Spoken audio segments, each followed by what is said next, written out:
ഇടുക്കിക്കാരുടെ ജീവിത നിലവാരം ഉയർത്താനായി കഴിഞ്ഞ 6 വർഷത്തിനിടെ പ്രഖ്യാപിച്ച 16,000 കോടി രൂപയുടെ ഇടുക്കി പാക്കേജിലെ പദ്ധതികളിൽ പലതും ഇപ്പോഴും പെട്ടിയിലാണ്.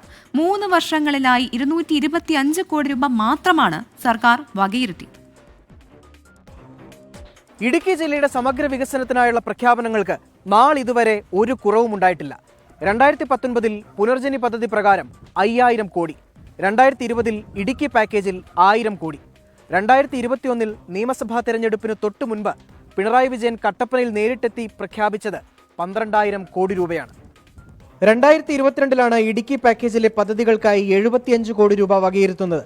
2023 24 ഈ തുക വീണ്ടും അനുവദിച്ചു. എന്നാൽ ഇതുവരെ പദ്ധതികൾക്കായി വിനിയോഗിക്കാൻ അനുമതി ലഭിച്ചത് 51.39 കോടി രൂപ മാത്രം. 2022-23 10.7 കോടി രൂപ മാത്രമാണ് അനുവദിച്ചത്. ഈ വർഷം ഇതുവരെ 1,31 ലക്ഷം രൂപയുടെ പദ്ധതികൾക്ക് അനുമതി ലഭിച്ചിട്ടുണ്ട്. കൂടുതലും നിർമ്മാണ പ്രവൃത്തികളാണ്. അതിൽ പലതും തുടങ്ങിയിട്ട് പോലുമില്ല. നാളിതുവരെ 51 കോടി രൂപയുടെ വർക്കുകൾക്ക് മാത്രമാണ് സർക്കാർ അനുമതി നൽകിയിട്ടുള്ളത്.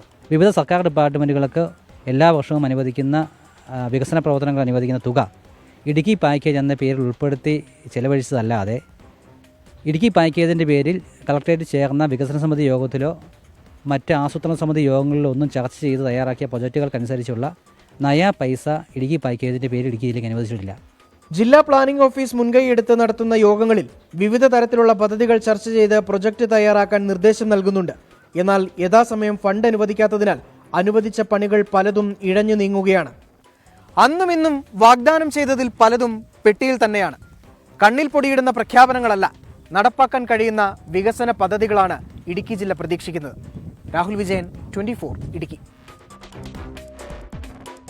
ഇനി പെട്ടെന്ന് നമ്മുടെ മഹേഷിൻ്റെ പ്രതികാരത്തിലെ ആ പാട്ടാണ് ഓർമ്മ വന്നത്. ഇടുക്കി ജില്ല അല്ലേ, എന്ത് മനോഹരമാണ് ഇടുക്കി. അപ്പോൾ ഇടുക്കിക്ക് വേണ്ടി എന്ത് കാര്യങ്ങളും നടത്തുന്നത് നല്ലതാണ്. കാരണം നമ്മുടെ ഈ ടൂറിസത്തിൻ്റെ വലിയൊരു ഭാഗം വരുമാനം വരുത്താൻ കഴിയുന്ന അത്രയും പൊട്ടൻഷ്യലുള്ള സ്ഥലമാണ് ഇടുക്കി. അപ്പോൾ കൃത്യമായിട്ട് ഇത്തരം കാര്യങ്ങളൊക്കെ നടക്കട്ടെ. രാഹുലിൻ്റെ ആ റിപ്പോർട്ട് അധികൃതരുടെ ശ്രദ്ധയിൽപ്പെടുത്തുകയാണ് നമ്മൾ.